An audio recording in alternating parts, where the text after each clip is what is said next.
Hey, hey. Ben Wheeler, the Reigning Rainbow Emperor here with a review for Galaxy's Edge Book 7, Turning Point. Only two more to go. Stay in there. Stay faithful, lieges.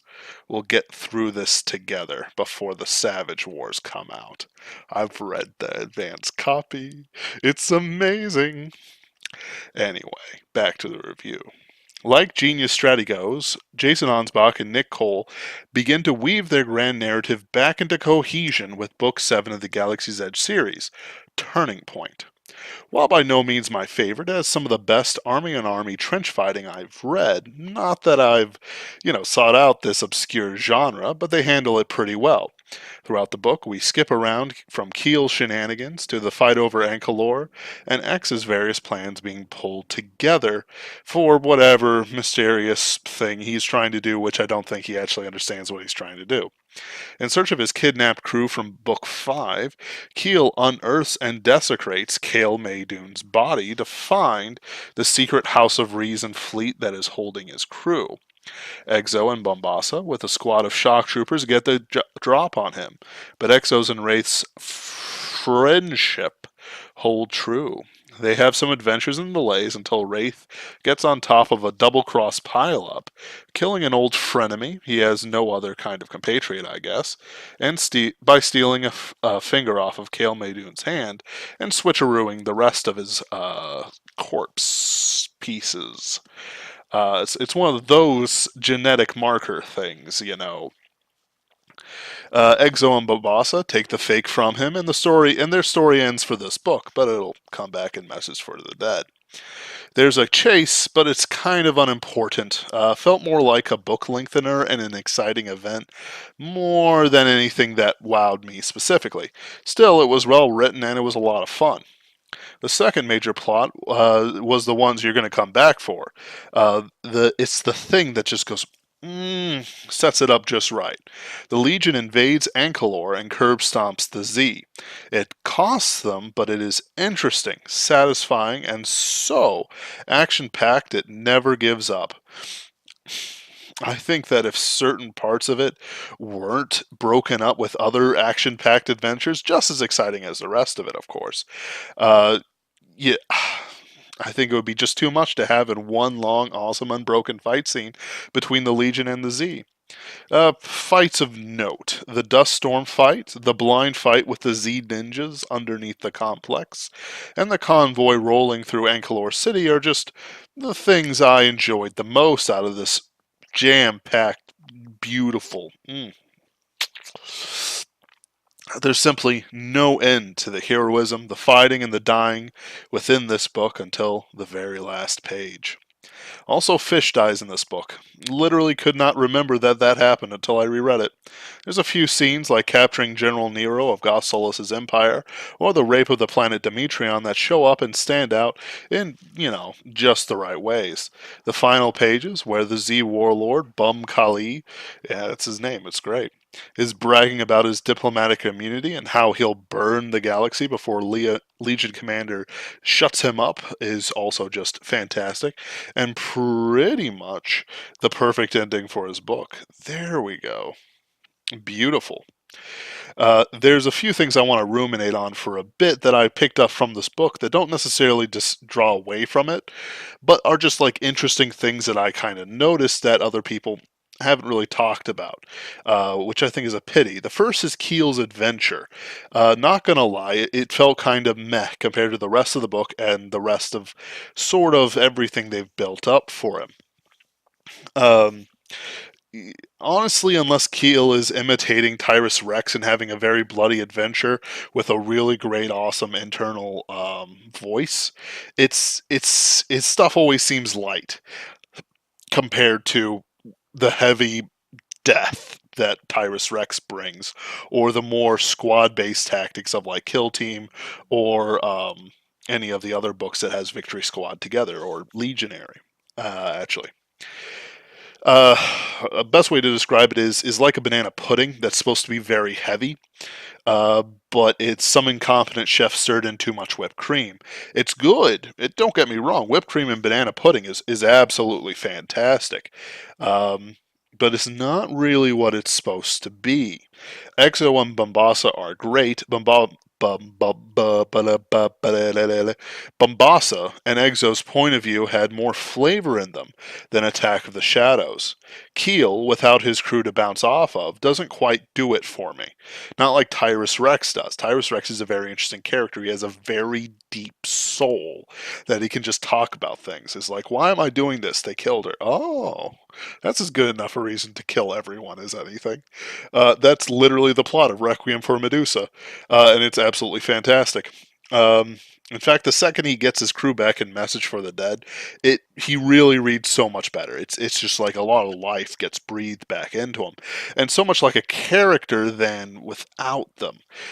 Without Ravi and him doing their two-man shtick, it just kind of just a bit okay. The tension isn't there like it should be. I'm not really sure what to do about this. In considering it for my own writing and the writings of others, the flaw in it that I'm sensing remains elusive for me actually, picking it out and figuring it out.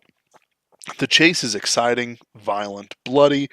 Perhaps he acted like a history with a smuggler. I can't for the life of me remember being mentioned before or remember his name. And it's like I read it last week and I can't remember his name.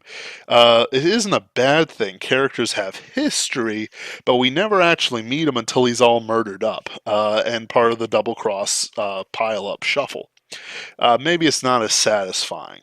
I don't know if he like mentioned like Lao Pak. You can't waste Lao Pak on something like this, and he was just used in Prisoners of Darkness. So I don't know. I don't know. Like if I had to guess, I would say that Galactic Outlaws was written before Turning Point was deeply plotted out, but I don't think that's accurate because Nick Cole and Jason Anspach are more professional than I am. Again, I'm feeling it, but I'm not really sure. The interactions with Exo and Bombasa are great, but they're unfortunately too similar a character than with like his crew. When Wraith met up with Victory Team in Sword of the Legion, there was a lot of like history and big buff men talking about their violent acts. Then you add in Lena, Prisma, Crash, Prisma getting a crush on Masters, or Skriz talking about Bear because Bear killed a Wabonki with his bare hands. Bear just did a lot for it, so it made it interesting and vibrant. Taking a break and thinking about it as I was writing this script, I've come to the conclusion that the 4 men or so under Mombasa's command don't have character, and they're always just very similar and gray, and it hurts the experience they're going for. While Fish Sticks and Pike don't really Pike Fish Sticks, Fish Pike Sticks. I don't know. They don't really have character. They do things. They're there. They're part of the team. They murderize people, take point, do whatever, These guys, not so much. They dress the same, walk the same way, talk the same way. They're indistinguishable. While I don't really recall anything special about the non-main character trio, Fish, Sticks, and Pike, as I'm going to call them, they die heroically and interact with the main characters. These guys, the 4 that went with Exo and Babasa, should have had something to make them different. Not much of anything, just something. A little something interesting. Tricked out blasters, tattoos, a drawl, something, anything. Nothing much to mark them, as like a main character, but something to make them different, as if they do have a story. Let's say they seem generic, but the second crap hits the fan, they pull out something Keel hasn't seen, or they do something off the wall or impossible, or they know something, or they just have some weirdness to them. But it doesn't happen. They disappear in book 8 after some shenanigans, and Wraith says, yeah, they're probably nether ops or something. And that's it. As far as I remember. Sounds right. That's what their reply is. It's alright. It's not bad. It's just something that's bothering me about these characters as a writer. It feels weird, like it's like a wasted opportunity, or it's an opportunity rushed together, and I'm picking up on it. I'm like, again, that's something the authors would have to tell me themselves. But it's not bad. Like, It's not bad. It doesn't ruin it for me. I just wish they had something. It's like it's what I remember about this, and it's what I can talk about. It's interesting for me to talk about it from my own perspective because I'm putting down my thoughts about what I should do for my own side characters that may or may not have character. They're so not so like the character that's so non-memorable. They're memorable only really works in spy thrillers, which this book isn't really is. Even though it does have a lot of intrigue in it, it's not a spy thriller. That's different. I have the Alex Rider books somewhere down there. I can't reach it without getting weird, but that's all right. Um, they're memorable. They're bookish assassins who have garrote wires in their sleeves and once poisoned a man with only things found in an average kitchen in Prague on the evening the Soviet Union fell. In this case, his character and memorableness isn't his display or his actions or whatever, it's in his history. And it's never revealed in one place like I just did. Like, it would be like, yes, I was in Marrakesh in 1989. What were you doing? Things. Or, I was studying research in Marrakesh in 1989. Oh, that's the same year my dad died in Marrakesh. Oh, yes. I knew him briefly. You do something like that. So it's like he's interesting. There's things there, but it's not on display. He could just be a guy talking about the time he was studying Marrakesh in 1989. But it's something. They don't have it. They don't have anything like it. And I've talked about it enough. Also, Hannibal, who is a character introduced in this book, dies in this book, as well as other characters like him, and I was very fine with that. I'm going to talk about something I enjoyed part of this book. Unlike some places, his hype was for the battle. That's Hannibal, and not for his tragic or heroic death. A lot of authors will exposition dump on some kid who's too good for the sinful earth who will die to show the villain means business or some dumb thing. He's really good, but actually a tragic feels backstory and is a foil for the hero. This trope used to be called the Cedric, after the Harry Potter character who showed up in Goblet of Fire for like one book or something. I don't know. I never read the books. I just know the history. I don't know. Now it's called the Sacrificial Lion. The thing is, like, there's a book series, Mortal something something, Cassandra Cain something, trash something, that like has this kid who shows up for a book and then he's murdered by the main character and like, ugh, sort of thing. That's not how you do it. Murdered by the villain, excuse me, and then they show up and he's motivation. It's like, no, we just knew him, it's there. It's like Charles Dickens introducing a girl with a cough. Oh, she's so good. She's so pure and holy, but that cough. Ooh. And of course she's going to be dead by the end of the book, tragically and surrounded by the people her love has changed for the better, because that's how Charles Dickens do things. A lot of dead children dying of coughs. It's a pretty great trope. The sacrificial lions can be killed, and they can have a small effect on the book they're in and maybe after. It is not required for the after of the book they're in. So, in other words, once they die, that can be it. Essentially, someone has to, like, they can be brought in from a different part of the world that they're in to add character to that world and to the other characters who aren't main characters. He's a friend, but he's really a friend of a friend of a friend. But he can do these really crazy magic tricks. Essentially, somebody has to die in a story. This makes them you can make them a badass, but also the type who can come and go without affecting the main characters, but also like have an effect on the plot so they're not useless. You don't want them to ever be useless.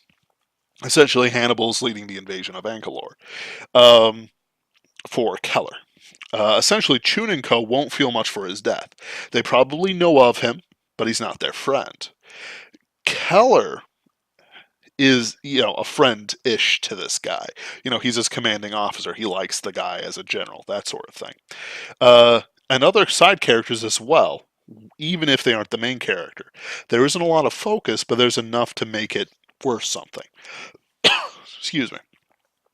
All in all, I commend their choice, that's Jason Anspach and Nick Cole, for their characterization of Hannibal and all the other characters in this book who will not be seen at all again, because they're dead. Mac Raven and Warpig were great characters who showed up, and I know Warpig's named after a friend actually, but named after someone real. I assume Mac Raven is too, but I don't remember who he is or who uses that call sign. A lot of people use call signs in my circles, and all the young Legies who were sent out to die to destroy the Z hit the mark just right. Honestly, if you want to learn how to handle large amounts of expendable characters, this is just the way to do it. They have what they need, they are awesome, memorable, and they pass on heroically. Just right. Overall, Turning Point is a pretty great book. It does the large battles just right, and even if I'm not much of a fan of this book as Attack of the Shadows, I like Starfighter duels a lot. Um, but it's a 9 out of 10, solid. I need to review something that accounts for like a 4, just so you guys know why I enjoy these things too much. There's a few books I have in my library that I've kept, even though I kind of hate them, and I'll talk about them then sometime after I'm done with this series. But I have to read them. uh, just so you know, life's full of hard choices, but it's not really a hard choice. Uh, Reading this book will not be a hard choice. Link down below for your purchasing delight. To all the Legis out there, kill them first, and don't forget nothing. Link to Turning Point is down below in the doobly-doo. Please like, comment, and subscribe to my channel, and check out my novel writing mentoring course on Fiverr. You're all wonderful, and hope you have a wonderful rest of your weekend.